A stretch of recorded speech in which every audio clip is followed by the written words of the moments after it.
Bueno, este camino es la vía que penetra a San José de Apartadó y es donde han hecho cantidad de masacres y muertes selectivas los grupos armados, especialmente el ejército y los paramilitares. Entonces hoy vamos a celebrar como la memoria de todas nuestras víctimas. Son 178 personas que nos han asesinado en estos 10 años y hoy estamos celebrándolos acá, la memoria de ellos, y vamos a ir hasta Apartadó.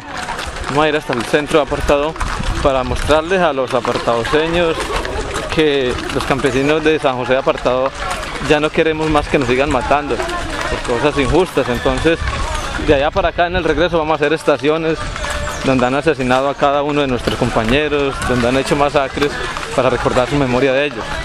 Yo estoy relacionado con la comunidad desde un poco antes de que naciera, porque en ese momento yo trabajaba en la Comisión de Justicia y Paz de la Conferencia de Religiosos de Colombia, y el mismo obispo de Apartadó nos pidió que ayudáramos en hacer conocer el derecho internacional humanitario de la población de San José. Y empezamos por allí porque pensábamos que para reivindicar los derechos de los civiles dentro de la guerra necesitaban conocer esto, el derecho internacional humanitario. Y así se fue preparando la primera declaración de Comunidad de Paz que se hizo en el 23 de marzo del año 97. Allí se declaró públicamente la comunidad como una comunidad de paz. Primero se pensó en llamarla una comunidad neutral, pero unas semanas antes, cuando se estaba preparando junto con el obispo las comunidades neutrales, algunas indígenas también, apareció allí un personaje en una reunión que se hizo de comunidades neutrales, que era el gobernador de la provincia de Antioquia, que era el que después iba a ser presidente de Colombia, Álvaro Uribe Vélez. Y él tenía una idea de neutralidad muy extraña, ¿no? Proponía una neutralidad como una alianza entre la población civil y el ejército para atacar a la guerrilla. Entonces el mismo obispo le respondió: esa no es la neutralidad que está buscando la gente aquí. La gente busca una neutralidad que sea separarse de todo actor armado, sea del Estado o contra el Estado, pero lo que la gente no quiere es estar en la guerra. Y este personaje, pues Álvaro Uribe, se retiró muy enojado de la reunión. Y por eso se adoptó más bien el nombre de Comunidad de Paz. Pero la reacción del Estado y de los paramilitares, que son un brazo clandestino del Estado realmente, fue brutal en esa primera semana. Fue la Semana Santa del año 97. Empezaron a bombardear todos los núcleos de población rural de la región. Produjeron un éxodo enorme de campesinos que tenían que abandonar sus tierras por las bombas o por las amenazas de los paramilitares, y la gente se fue concentrando en este pequeño centro urbano que era San José de Apartadó, y allí se empezó a formar digamos, una segunda etapa, porque ya la primera etapa de la comunidad se había configurado en la declaración que la firmó muchísima gente, ¿no? Pero en esta segunda etapa, pues fue como la etapa de resistencia frente a toda esta reacción brutal del Estado y de los paramilitares. Y se fue formando una comunidad que su primera opción era no abandonar la tierra, resistiendo todas las amenazas, no abandonar sus territorios. Y allí se fue configurando un reglamento de la comunidad para vivir en medio de la guerra, y allí comenzó también nuestro acompañamiento permanente como Justicia y Paz a la comunidad. Entonces de ahí viene toda esta relación con la comunidad. Mi evaluación es un poco pesimista, porque yo creo que este proceso de paz que hubo en Colombia durante los últimos 5 años fue un proceso de paz que se centró en 4 problemas que realmente tienen mucha relación con el conflicto armado, que son el problema de la tierra, el problema de la participación política, el problema de la droga y el problema de las víctimas, porque en Colombia se han producido millones y millones de víctimas en todo este conflicto que lleva como 60 años, ¿no? Digamos, las negociaciones, los diálogos de paz se centraron en esos 4 problemas. Sin embargo, a mi modo de ver, todo el proceso fue decepcionante. Desde el primer día de la inauguración, digamos, de los diálogos en Oslo, en Noruega, el gobierno dejó muy en claro que frente al discurso que hacía la guerrilla, que la guerrilla tenía una expectativa máxima de este proceso de paz, de tocar las raíces de la guerra y darle una solución a las raíces de la guerra. Sin embargo, el gobierno lo dijo muy claramente: el modelo económico de Colombia no se va a tocar en estos diálogos, el modelo político tampoco se va a tocar y el modelo militar tampoco se va a tocar. Entonces, cuando ya se trasladaron a La Habana, pues había una contradicción total. Las expectativas de la guerrilla era poder tocar las raíces de la guerra y el gobierno lo dijo claramente: esto no se toca, ¿no? Y fue un forcejeo muy difícil durante estos 5 años.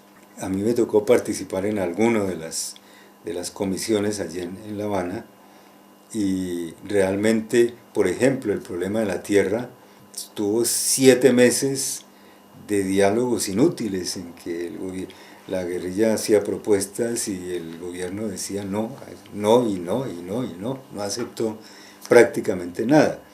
Lo que la guerrilla buscaba era una solución al problema de la concentración excesiva de la propiedad de la tierra. La mayor parte de la tierra del país se legalizara, entre comillas, con títulos de propiedad que estuvieran abiertos al mercado.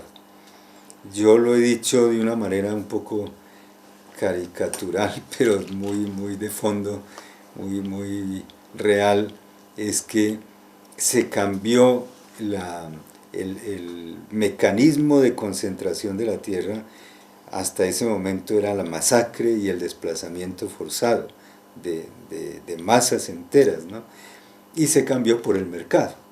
Simplemente ahora los campesinos reciben títulos que, como no tienen manera de desarrollar sus fincas, de ponerlas a producir, entonces los grandes empresarios les compran los títulos, y por eso estamos viviendo una situación en que la concentración de la propiedad de la tierra ahora es mayor que antes, y ya legal, ya no es ilegal como antes.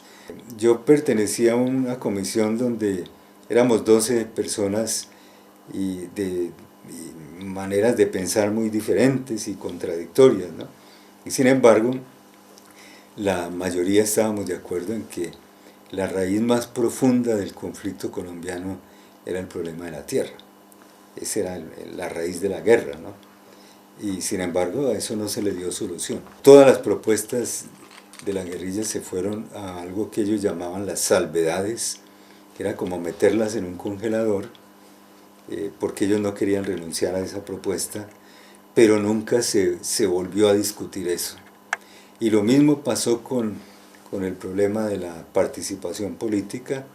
Tampoco se le dio solución, porque la participación política era transformar el aparato estatal, digamos, y la práctica política, que era supremamente corrupta, de los partidos políticos, el sistema electoral, que es terriblemente corrupto.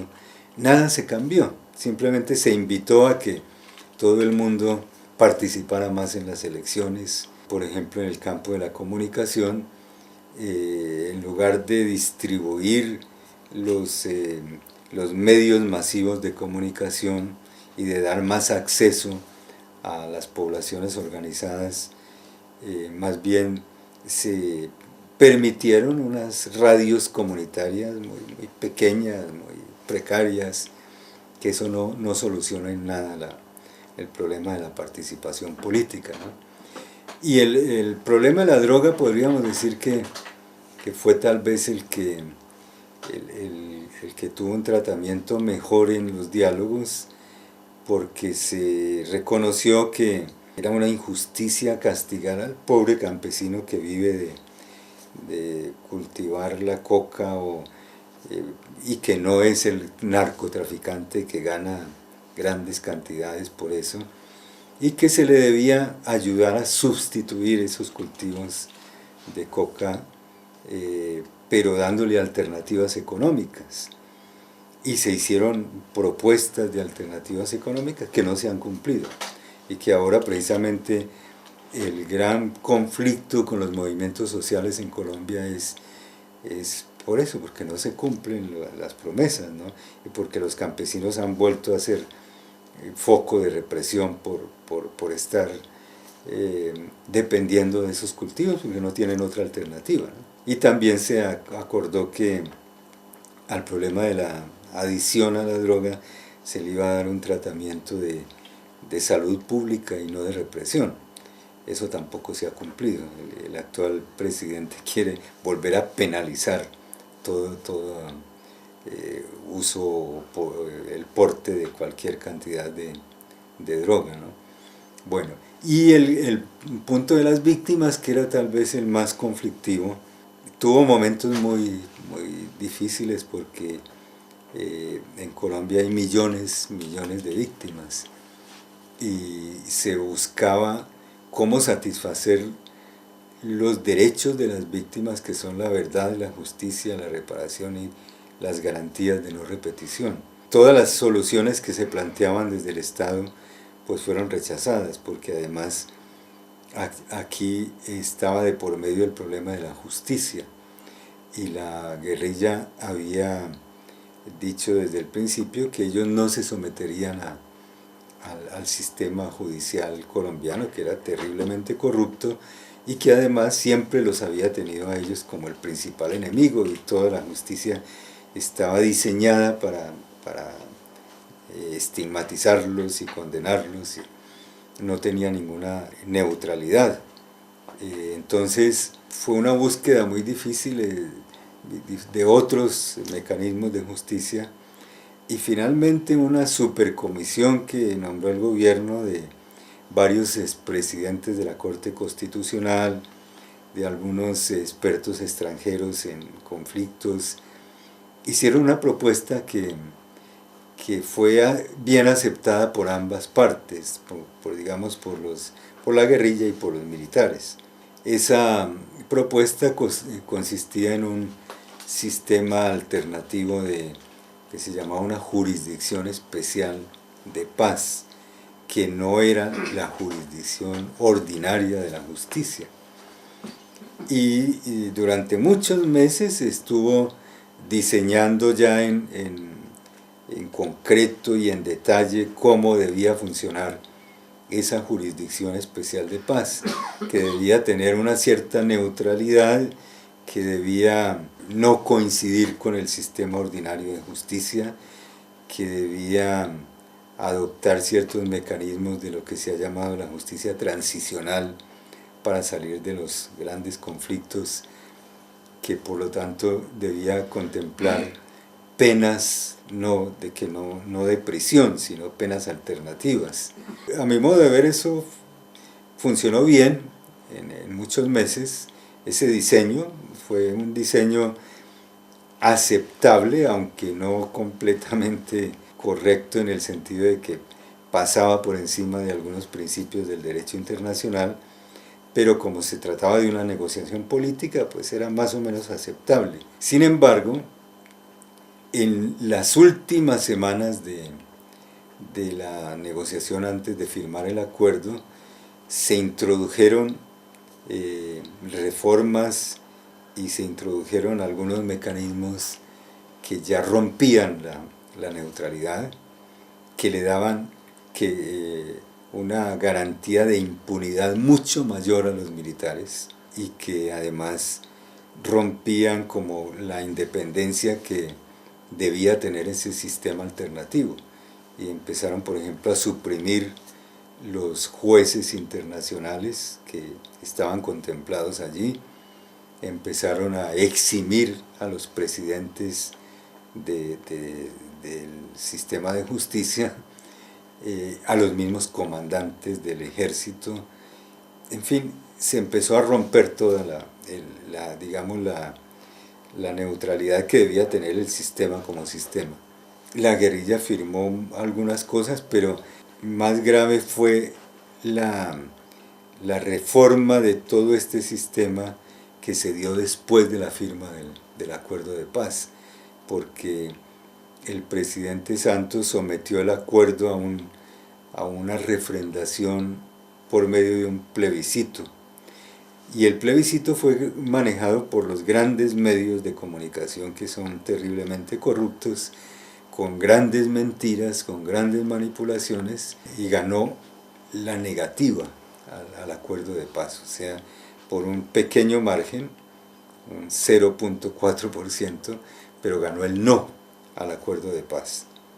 Entonces el presidente obligó a las FARC a volverse a sentar a la mesa con toda la extrema derecha para reformar algunos artículos del acuerdo, y después lo pasó al Congreso, que el Congreso es otro organismo terriblemente corrupto y muy sesgado, y allí le hicieron otra cantidad de reformas que, a mi modo de ver, el acuerdo quedó muy degradado.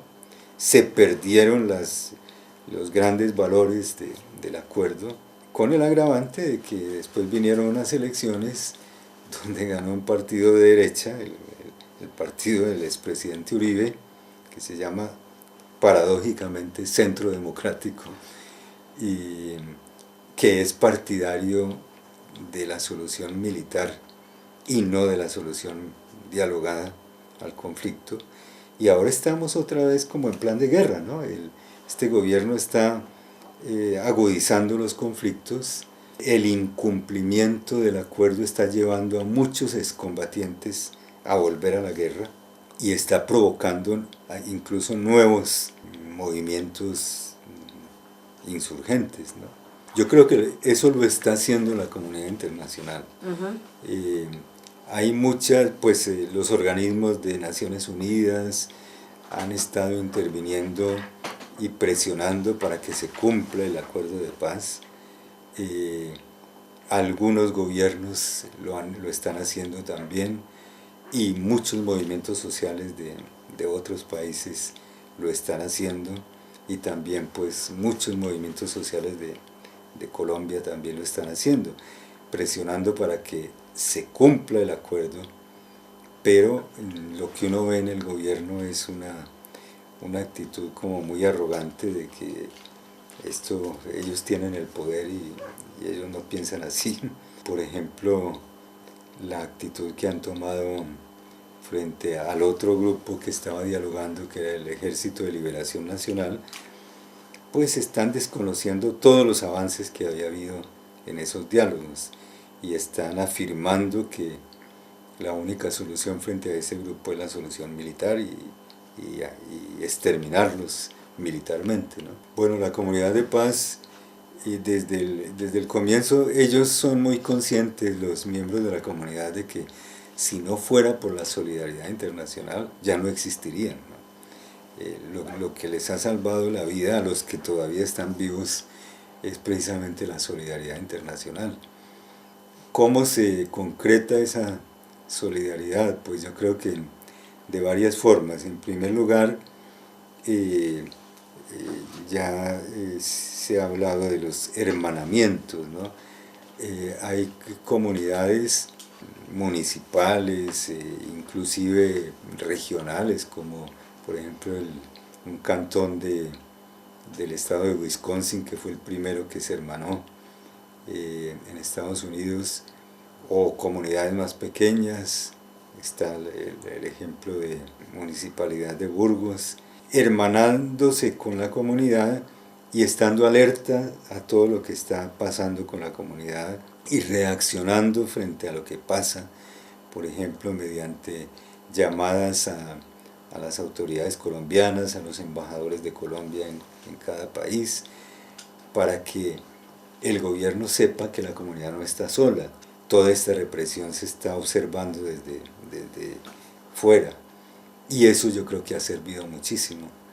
También recoger todas las denuncias que hace la comunidad y darle salida, porque en los medios colombianos no se le da salida a esto. Se ha recurrido a las redes sociales de internet para denunciar lo que está pasando, pero ahora, por ejemplo, los militares quieren clausurar ese canal, ¿no? Y están exigiendo que la justicia le prohíba a la comunidad, un juez le prohíba a la comunidad seguir denunciando por esos medios, ¿no? Y que incluso la comunidad se retracte de las denuncias que ha hecho por ese medio. Entonces, el hecho de que comunidades de otros países, organizaciones o movimientos sociales de otros países le hagan de altoparlante a todas esas denuncias es importantísimo, ¿no? Porque así lo que está pasando pues se conoce en el resto del mundo. Y también está la modalidad del acompañamiento en físico, diríamos. Nosotros los llamamos los guardaespaldas morales, ¿no? Son personas que acompañan a los líderes más amenazados o a la comunidad en sus desplazamientos.